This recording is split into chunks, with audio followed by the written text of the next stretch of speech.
ta'dibu auladakum ala hubbi ali baiti nabiyikum. Kenapa lagi-lagi Nabi SAW itu mengajarkan untuk kita itu cinta pada keluarganya? Kenapa? Apakah Nabi SAW KKN? Lebih ingin supaya anak keturunannya itu dihormati? Tidak. Nabi Muhammad SAW itu mendoakan anak cucunya, Allahumma ij'al rizqa ali baiti kafafan. Ya Allah, jadikanlah rizki daripada keluarga itu cukup.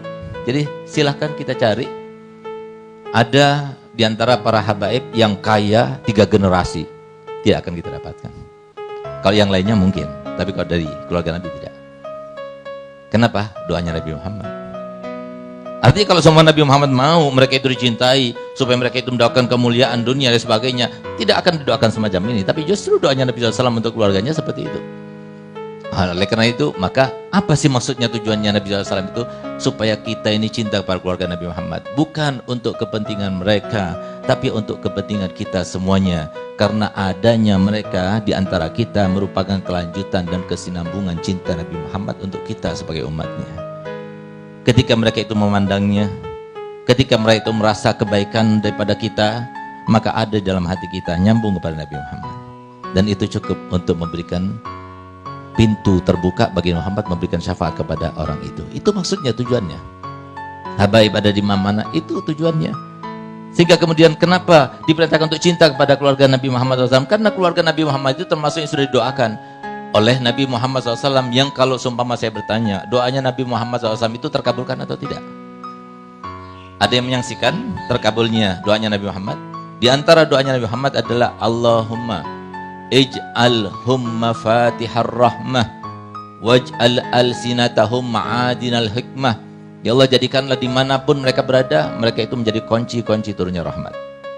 Ya Allah, jadikanlah lidah-lidah mereka sebagai sumber-sumber daripada mutiara hikmah. Itu doanya Nabi Muhammad. Fa innahum lam yudkhilukum fi babi dalalah wa lam yukhrijukum an babi huda. Mereka para zuriyahku, bukan semua zuriyah, tapi mereka yang berpegang teguh dengan ajaran kakek moyangnya, tidak akan memasukkan kalian ke dalam pintu kesesatan dan tidak akan mengeluarkan kalian daripada pintu kebenaran. Ini maksudnya tujuannya Nabi Muhammad. Inilah pesan terakhir daripada Nabi Muhammad ketika beliau katakan, innama ana mru'un magbud yushiku an ya'tiya rasul rabbi fa ujib wa ana tarikum fikum astaqalain ma in tamassaktum bihima lan tadillu ba'di abada. Aku ini adalah manusia biasa, mungkin sebentar lagi datang utusan Allah Ta'ala untuk memanggilku dan menjemputku, dan aku iakan permintaannya. Tapi jangan khawatir, aku tinggalkan kalian 2 hal. Kalau kalian berpegang teguh dengan keduanya, maka kalian tidak akan sesat untuk selama-lamanya.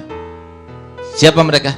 Yang pertama, kitab Allah, kata Muhammad, fihi nur wal huda fastamsiku bihi. Di situ ada kitab Allah, di situ ada cahaya, di situ ada petunjuk. Pegang kitab Allah itu, pegang teguh. Yang kedua, wa itrati ahli baiti, dan keluargaku. Itu adalah hadis sahih Muslim, hadis yang sahih. Sedangkan yang dikatakan kitab Allah wa sunnati, itu adalah hadis Imam Hakim dan kitab Mustadrak. Itu pun masih ada sebuah perbincangan di antara ulama di dalam riwayatnya. Tapi yang ini sahih. Tapi herannya kenapa Nabi Muhammad SAW kemudian berkata dan mengakhiri hadisnya mengatakan, uzakkirukumullah fi ahli baiti, uzakkirukumullah fi ahli baiti. Aku ingatkan kalian ya, awas dengan keluargaku. Aku ingatkan kalian ya, awas dengan keluargaku. Kenapa Nabi SAW mengatakan demikian? Wallahu a'lam. Tapi yang pasti, kenapa Nabi SAW memerintahkan untuk kita cinta pada keluarga Nabi Muhammad SAW? Karena mereka yang ada, para aulia, para ulama daripada kalangan zuriat Nabi SAW itu, kalau berjuang beda perjuangannya dengan yang lainnya. Kalau berkorban beda pengorbanannya dengan yang lainnya. Kalau mereka itu memberikan sebuah ketauladan beda dengan yang lainnya, karena memang ada unsuriyah, unsur-unsur yang bersambung kepada Nabi Muhammad SAW. Ajarkan untuk kita cinta pada mereka, cinta pada zuriat Nabi SAW. Itu yang kedua, itu akan menyelamatkan kita dan anak-anak kita.